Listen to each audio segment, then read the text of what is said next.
Hi hello friends, welcome back to my channel. ಜೊತೆಯಲ್ಲಿ ಭಾಗ 3. ರಾಘು, ಶುಭ ಅಮ್ಮ ಅವರು ಅಪ್ಪರನ್ನ ಚೆನ್ನಾಗಿ ನೋಡಿಕೊಳ್ಳುತ್ತಾರೆ ಅಂದೆ ಎಂದು ರಾಘು ಕೈಯನ್ನು ಬಾಯಿಯ ಮೇಲೆ ಇಟ್ಟುಕೊಂಡು ಹೇಳಿದ. ಆ ಮಾತು ಕೇಳುತ್ತಿದ್ದಂತೆ, ದೇವರೇ, ಲೋಹಿತ್ ಅಂದರೆ ಇವನೇನಾ ಎಂದು ಶುಭ ಮನಸ್ಸಿನಲ್ಲಿ ಅಂದುಕೊಂಡಳು. ಚುಪ್, ಬಾಯಿಯಿಂದ ಸೌಂಡ್ ಬಂದರೆ ಕೊಂದು ಹಾಕ್ತೀನಿ. ನಿಜಕ್ಕೂ ಇವಳನ್ನು ಅಪಾಯಿಂಟ್ ಮಾಡಿದ ಇಡಿಯಟನ್ನೇ ಬೈಬೇಕು ಎಂದು ಲೋಹಿತ್ ಫೋನ್ ತೆಗೆದುಕೊಂಡು ಇನ್ನೇನು ಫೋನ್ ಮಾಡಬೇಕು ಎಂದಾಗ, ಏಯ್ ಸರ್ಗೆ ಯಾಕೆ ಬೈತಾ ಇದ್ದೀಯಾ? ನಿನ್ನ ಪ್ರಾಬ್ಲಮ್ ನನ್ನ ಜೊತೆ ಅಲ್ವಾ? ನನ್ನ ಜೊತೆ ಮಾತಾಡು ಎಂದು ಶುಭ ಹೇಳಿ, ಲೋಹಿತ್ ಅಂದರೆ ನೀವೇನಾ? ಬೆಳಗ್ಗಿನಿಂದ ಇವರ ಮಾತುಗಳನ್ನು ಕೇಳಿ ನಾನು ನಿಮ್ಮನ್ನು ತುಂಬ ದೊಡ್ಡ ವ್ಯಕ್ತಿ ಎಂದು ಊಹಿಸಿಕೊಂಡಿದ್ದೆ ಎಂದು ವ್ಯಂಗ್ಯವಾಗಿ ಹೇಳಿದಳು. ಅವನು ಉದಯ್ಗೆ ಫೋನ್ ಮಾಡುವುದನ್ನು ನಿಲ್ಲಿಸಿ, ನಾನು ದೊಡ್ಡ ವ್ಯಕ್ತಿ ಅಲ್ಲ ಕಣೆ. ಅಷ್ಟಕ್ಕೂ ನೀನು ಯಾರು? ಅದು ಬಿಡು, ನಿನಗೆ ಸಂಬಳ ಕೊಡೋದು ನಾನು, ಅವನಲ್ಲ. ಹೌದು, ನನ್ನನ್ನೇನು ಮರ್ಯಾದೆ ಇಲ್ಲದೆ ಮಾತನಾಡಿಸ್ತಿದ್ದೀಯಾ? ತಲೆ ಹೊಡೆಯೋಕೆ ಏನೇನೋ ತರ್ತೀಯಾ? ಅವನನ್ನು ಮಾತ್ರ ಸರ್ ಅಂತ ಎಷ್ಟು ಮುದ್ದಾಗಿ ಕರೀತೀಯ ಎಂದು ಲೋಹಿತ್ ಕೋಪದಿಂದ ಹೇಳಿದ. ಆ ಮಾತುಗಳನ್ನು ಕೇಳಿದ ಕೂಡಲೇ ರೆಸ್ಪೆಕ್ಟ್ ಕೊಟ್ಟರೆ ಅದು ವಾಪಸ್ ಸಿಗುತ್ತದೆ. ಅವರು ನಿನ್ನ ಹಾಗೆ ನನ್ನನ್ನು ಮರ್ಯಾದೆ ಇಲ್ಲದೆ ಮೆಂಟಲ್ ಗಿಂಟಲ್ ಅಂತ ಕರೆಯೋದಿಲ್ಲ. ಮಿಸ್ ಶುಭ ಅಂತ ಕರೀತಾರೆ. ನೀನು ಕೂಡ ಹಾಗೆಯೇ ಕರೀರಿ, ಆಗ ನಿನಗೂ ಬೇಕಾದಷ್ಟು ರೆಸ್ಪೆಕ್ಟ್ ಕೊಡ್ತೀನಿ ಎಂದು ಶುಭ ಕಣ್ಣು ತಿರುಗಿಸಿ ಹೇಳಿದಳು. ರೆಸ್ಪೆಕ್ಟಾ? ನಿನಗೆ ಒಂದೇ ಸಂಬಳ ಬಿಟ್ಟರೆ ನನ್ನಿಂದ ಅಂಥದ್ದೇನನ್ನೋ ಎಕ್ಸ್ಪೆಕ್ಟ್ ಮಾಡಬೇಡ ಎಂದು ಹೇಳುತ್ತಾ ಮೇಲೆ ಹೋಗುತ್ತಾ, ಹೇ ರಾಘು, ನೀನಿದ್ದರೂ ಒಳ್ಳೆಯದು. ಇವಳು ನಮ್ಮಪ್ಪನ ಜೊತೆ ಇದ್ದಾಗ ನೀನು ಕೂಡ ಪಕ್ಕದಲ್ಲೇ ಇರು. ಯಾರಿಗೆ ಗೊತ್ತು ಈ ಹುಚ್ಚಿಯ ಮೂಡ್ ಯಾವಾಗ ಹೇಗೆ ಇರುತ್ತೋ. ಇವಳಿಗೆ ಇದ್ದಕ್ಕಿದ್ದಂತೆ ಹುಚ್ಚು ಹಿಡಿದು ಹೀಗೆ ಯಾವುದಾದರೂ ತೆಗೆದುಕೊಂಡು ತಲೆ ಹೊಡೆದರೆ ಪರಿಸ್ಥಿತಿ ಏನು ಎಂದು ಲೋಹಿತ್ ಶುಭ ಕಡೆ ನೋಡಿ ಫ್ಲವರ್ ವಾಸನ್ನು ರಾಘುವಿನ ಕೈಯಲ್ಲಿ ಇಡುತ್ತಾ ಹೇಳಿದ. ನನಗೆ ಹುಚ್ಚೇನೂ ಇಲ್ಲ, ನಾನು ಬಹಳ ಸ್ಟ್ರಾಂಗ್ ಮೈಂಡೆಡ್. ಅಷ್ಟು ಬೇಗ ಅಂತಹ ರೋಗಗಳು ನನಗೆ ಬರುವುದಿಲ್ಲ. ನೀನು ಗಾಬರಿ ಪಡಬೇಡ ಎಂದು ಶುಭ ಕೋಪದಿಂದ ಹೇಳಿದಳು. ಹಾಗಾದರೆ ನಿನ್ನೆ ಕಾರಿನ ಕೆಳಗೆ ಖುಷಿಯಿಂದ ಬಂದಿದ್ದೀಯಾ? ಸಾಯ್ತೀನಿ ಇಲ್ವಾ ಅಂತ ನೋಡೋಕಾ ಎಂದು ಲೋಹಿತ್ ವ್ಯಂಗ್ಯವಾಗಿ ಕೇಳಿದ.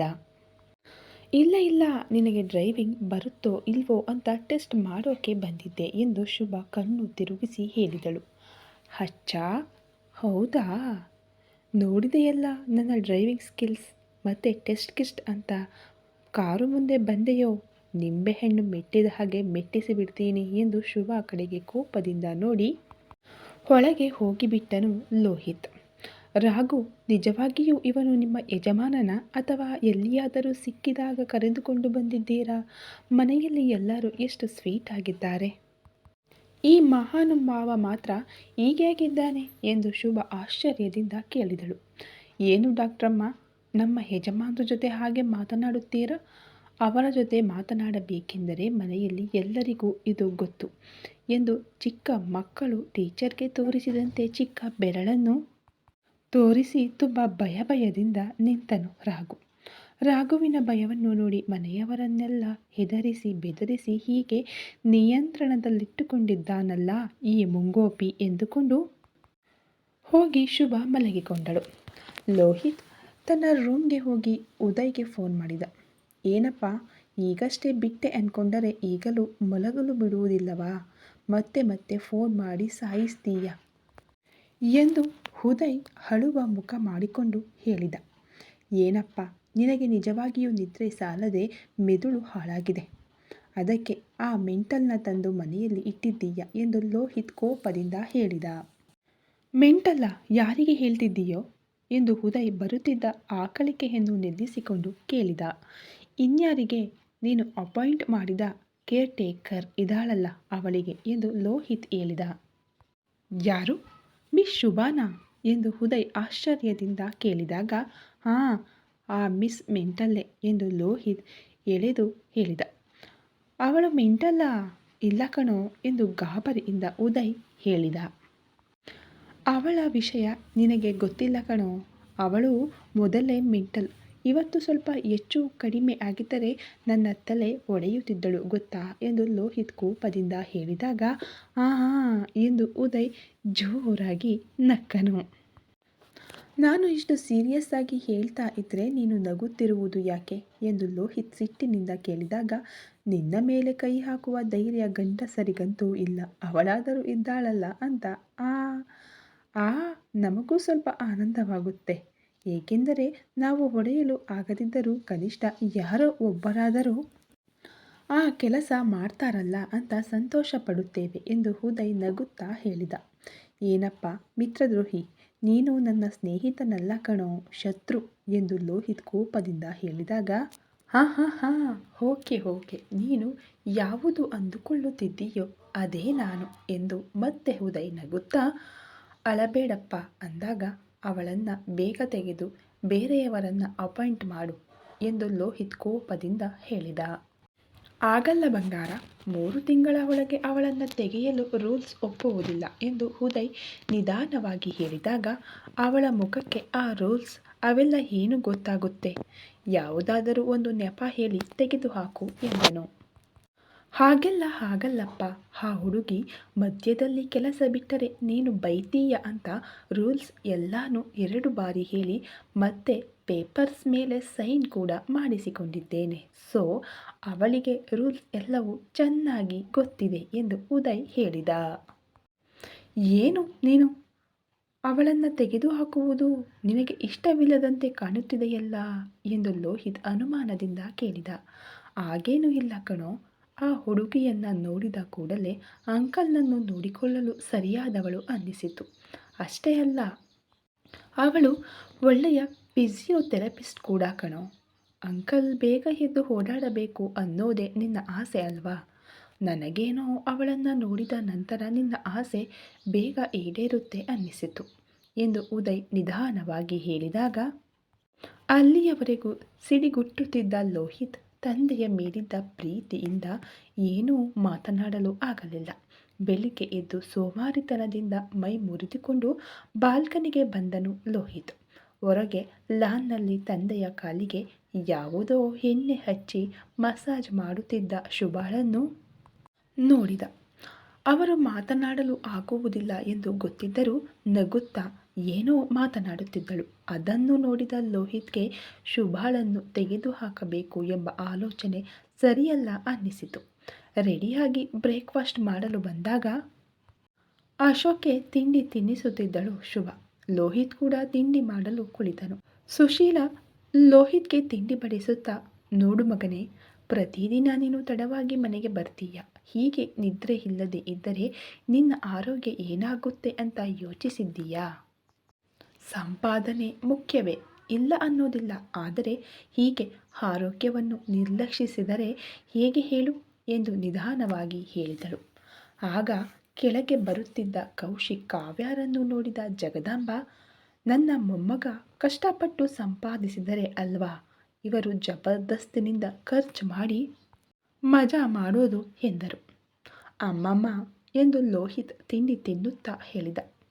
ಏನು ಅಮ್ಮಮ್ಮ ಅಂತ ಇದೀಯಾ? ನಾನು ಹೇಳಿದ್ದರಲ್ಲಿ ತಪ್ಪೇನಿದೆ ಎಂದು ಜಗದಾಂಬ ಮೊಮ್ಮಗನ ಕಡೆಗೆ ನೋಡಿ ಹೇಳಿದಳು. ಅಷ್ಟರಲ್ಲಿ ಅಲ್ಲಿಗೆ ಬಂದ ಕೌಶಿಕ್ ಕಾವ್ಯ ತಾಯಿಯ ಕಡೆಗೆ ನೋಡಿ ಕಾರ್ಡ್ಗಳ ಬಗ್ಗೆ ಮಾತನಾಡಲು ಹೇಳಿದಂತೆ ಸುಶೀಲಾಗೆ ಕಣ್ಣುಗಳಿಂದ ಸನ್ನೆ ಮಾಡಿದ್ದನ್ನು ಜಗದಾಂಬ ಗಮನಿಸಿದಳು. ಸುಶೀಲಾ ತಾನು ಕೇಳುವುದಿಲ್ಲ ಎಂಬಂತೆ ತಲೆ ಅಲ್ಲಾಡಿಸುವುದನ್ನು ನೋಡಿ ಸ್ವಲ್ಪ ಶಾಂತಗೊಂಡಳು ಜಗದಾಂಬ. ತಾಯಿ ಕೇಳುವುದಿಲ್ಲ ಎಂದು ಅರ್ಥವಾಗಿ ಅವರೇ ಸ್ವಲ್ಪ ಧೈರ್ಯ ತಂದುಕೊಂಡು ಅಣ್ಣಯ್ಯ ಎಂದು ಕರೆದರು. ಲೋಹಿತ್ ಏನು ಮಾತನಾಡದೆ ತಲೆ ಎತ್ತದೆ ತನ್ನ ಕೆಲಸದಲ್ಲಿ ತಾನಿದ್ದನು. ಎಷ್ಟು ಅಹಂಕಾರ ನೋಡಿ, ಕರೆದರೂ ಕೇಳದಂತೆ ಹೇಗೆ ಆ್ಯಕ್ಟ್ ಮಾಡುತ್ತಿದ್ದಾನೆ ಎಂದು ಶುಭ ಮನಸ್ಸಿನಲ್ಲಿ ಅಂದುಕೊಂಡಳು. ಮತ್ತೆ ಅಣ್ಣಯ್ಯ ಎಂದು ಕೌಶಿಕ್ ಕರೆದ. ಏನು ಎಂಬಂತೆ ತಲೆ ಮೇಲೆತ್ತಿ ನೋಡಿದ ಲೋಹಿತ್.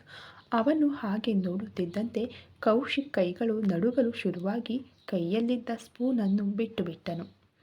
ಹೇಗೋ ಧ್ವನಿ ಹೊರಡಿಸಿಕೊಂಡು, ಅಣ್ಣಯ್ಯ, ನಮ್ಮ ಕಾರ್ಡುಗಳನ್ನು ಬ್ಲಾಕ್ ಮಾಡಿಸಿದ್ದೀಯಲ್ಲ, ತುಂಬ ಕಷ್ಟವಾಗುತ್ತಿದೆ ಅಣ್ಣಯ್ಯ. ಎಲ್ಲದಕ್ಕೂ ಸ್ನೇಹಿತರ ಮುಂದೆ ಕೈ ಚಾಚಿದರೆ ತುಂಬ ಅವಮಾನವಾಗುತ್ತಿದೆ ಎಂದು ಹೇಳಿದನು. ಹೌದು ಅಣ್ಣಯ್ಯ ಎಂದು ಹೇಳುತ್ತಾ ಕಾವ್ಯ ದನಿಗೂಡಿಸಿದಳು. ಹೌದಾ, ಇರಲಿ ಬಿಡಿ. ಆಗಲೇ ನಿಮಗೆ ಮನೆಯವರ ಬೆಲೆ, ಸಮಯದ ಬೆಲೆ, ಹಣದ ಬೆಲೆ ಎಲ್ಲವೂ ಗೊತ್ತಾಗುತ್ತವೆ ಎಂದು ಲೋಹಿತ್ ಸೀರಿಯಸ್ ಆಗಿ ಹೇಳಿದ. ಸಾರಿ ಅಣ್ಣಯ್ಯ, ಇನ್ಮುಂದೆ ಎಂದಿಗೂ ಹಾಗೆ ಮಾಡುವುದಿಲ್ಲ. ತಪ್ಪಾಗಿ ಹೋಯಿತು. ಈ ಒಂದು ಬಾರಿ ಕ್ಷಮಿಸಿ ಅಣ್ಣಯ್ಯ ಎಂದರು ಇಬ್ಬರು. ಲೋಹಿತ್ ಮೇಲೆದ್ದು, ಸುಲಭವಾಗಿ ಸಿಗುವ ಕ್ಷಮೆಗೆ ಬೆಲೆ ಇರುವುದಿಲ್ಲ. ಸೊ ಕೆಲವು ದಿನ ಹೀಗೆ ಇರಿ. ನೀವು ನಿಜವಾಗಿಯೂ ನಿಮ್ಮ ತಪ್ಪನ್ನು ತಿಳಿದುಕೊಂಡು ರಿಯಲೈಸ್ ಆಗಿದ್ದೀರಾ ಎಂದು ನನಗೆ ಅನಿಸಿದರೆ ಆಗ ಕ್ಷಮಿಸುತ್ತೇನೆ ಎಂದು ಹೇಳಿದ.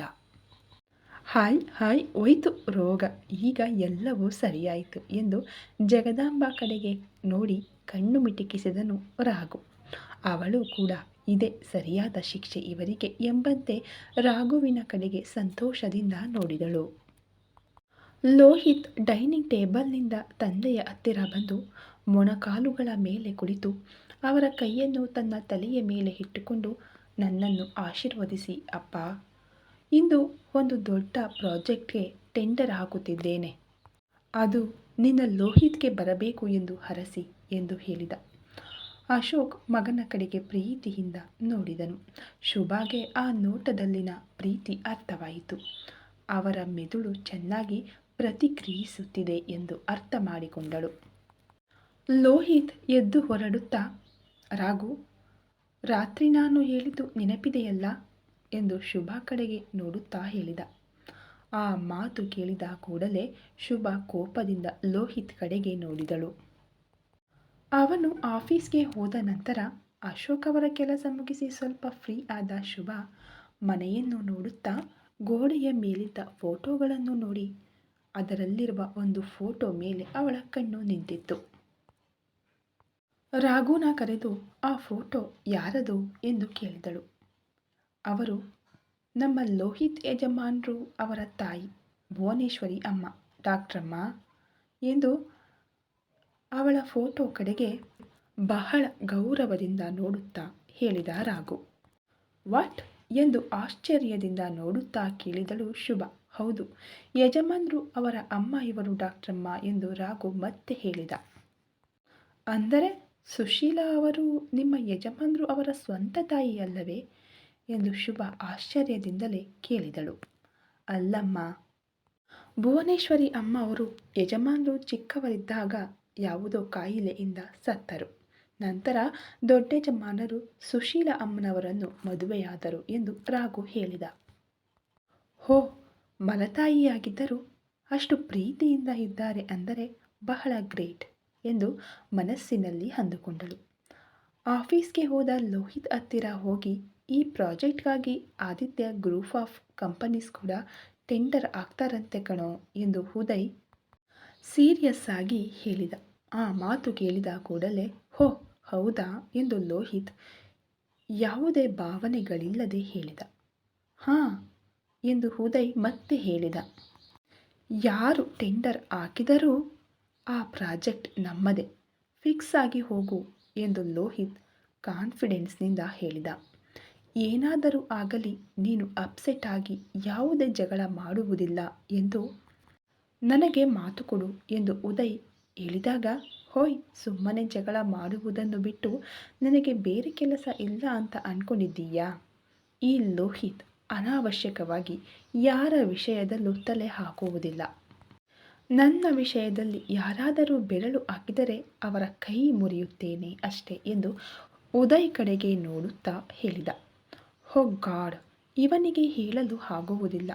ಇವನನ್ನು ನಿಲ್ಲಿಸಲು ಈ ಭೂ ಪ್ರಪಂಚದಲ್ಲಿ ಇನ್ನೂ ಯಾರು ಹುಟ್ಟಿಲ್ಲ ಅನಿಸುತ್ತೆ.